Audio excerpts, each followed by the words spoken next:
call me Mystic Mac because I predict these things. Allan Nascimento takes on Jafel Filho this Saturday at UFC Fight Night Vegas 107. And this is probably one of the most evenly matched fights on the card. Both of these guys are very high-level jiu-jitsu practitioners with a lot of experience, really good records, both in their prime. So I'm really curious to see how this one pans out.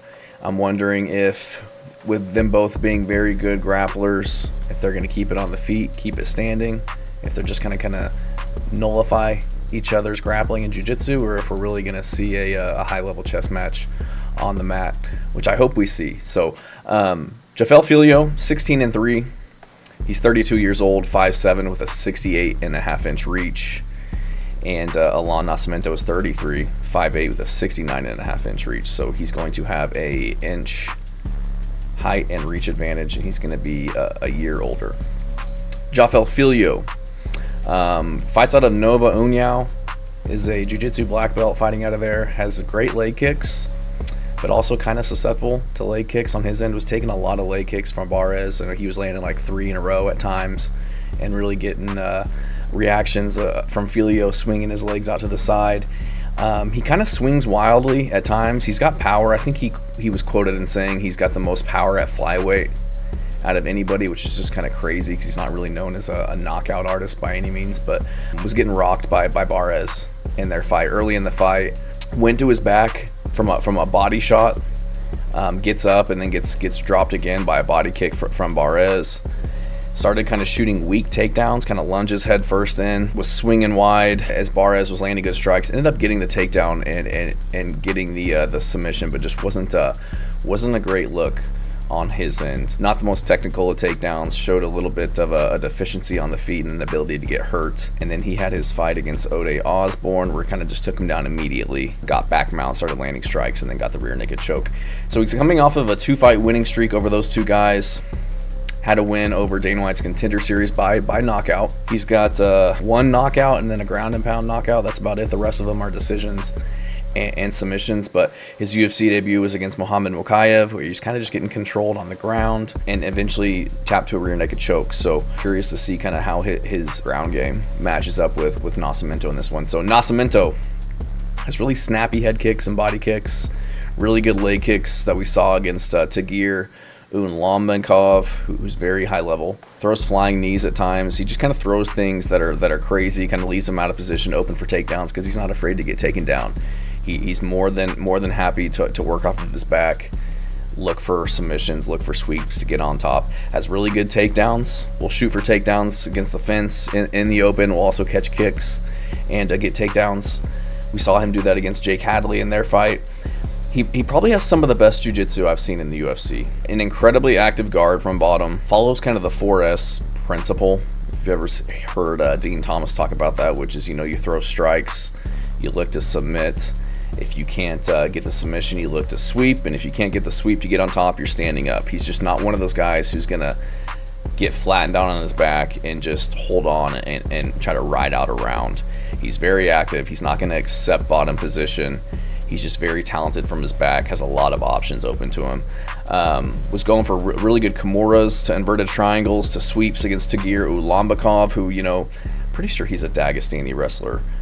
Regardless, he's Dagestan. Regardless, very good wrestler, and he was able to have a lot of success in going for these options. Didn't necessarily get the submissions, but just his ability to be that active and go for a lot of different techniques and cause really good scrambles against a guy like Tagir Ulanbekov, who I think is one of the best guys at flyweight. It's just very impressive. One thing I don't like, though, is he will be content to stay on his back at times. And I think that's what caused him to lose against Tagir. He's just very confident in his ability to do damage, but look for submissions and look for sweeps. I feel like he went for that a little bit too long against Tagir. I think he should have been trying to get back up to his feet, get takedowns of his own to get on top to land damage, or to keep the fight on the feet and win that way. But has really good cardio, able to push a super high pace, grappling, being super active, looking for submissions, in scrambles, continues to fight at a high pace regardless of how much wrestling and grappling that he's doing. So this is a very even fight. And Allan Nascimento, he hasn't fought in 2.5 years, just, you know, struggling with getting into fights healthy and injuries, which is concerning considering he is 33, technically in his prime, but, you know, getting up there in age. But I am going to go with Allan Nascimento. I think he's going to be a little bit bigger. I think he's just a little bit bigger frame-wise, going to be a little bit stronger.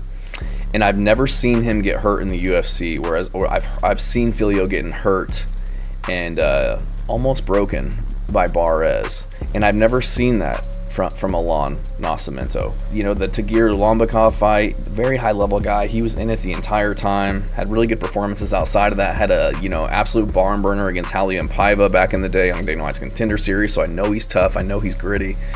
He's always gonna be in your face, always getting after it.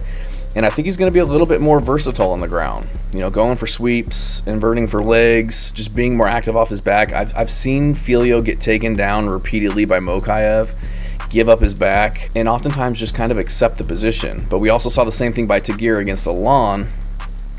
But I think that was really more primarily because Allan wanted to be there. I think he thought he would have a little bit more success and would eventually catch Tagir off his back.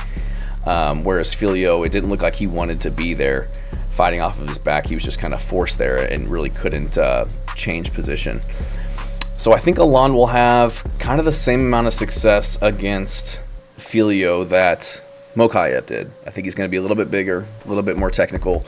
He fights out of Shoot to Box Diego Lima. He's got Charles Oliveira in his corner, and the majority of his fights, you know, guiding him on the grappling and the ground techniques. And Filho's been rear naked choked twice in his career. And the one against Mokaev wasn't even really a rear naked choke. It was more of a face crank, more of a jaw crank, which is just pain. And I understand, you know, Mokaev's probably got crazy, you know, power in that position. But, like, I don't see Allan Nascimento putting himself in a position like that or tapping to something like that. You know, it's just pain. It's not under the neck. You're not going out cold. I just don't see Allan Nascimento doing that. I just think he's, you know, a little bit better, a little bit tougher, a little bit grittier. All of his 5 losses have come by decision. I think 3 of those were by split decision that you could argue he won. And I think he'll edge Filho on the feet. I think he's a little bit more accurate with his shots, has a little bit better leg kick game, and I think he lands more and is just more accurate overall. So I think he's going to be able to edge out a decision win in this one over Jafel Filho. I don't know if he'll get the finish against Filho on the ground, just because, you know, Filho is also a very high level black belt, but I could see him getting the sub considering Mokaev did. But more than likely I see him getting a decision win in this one. Thanks.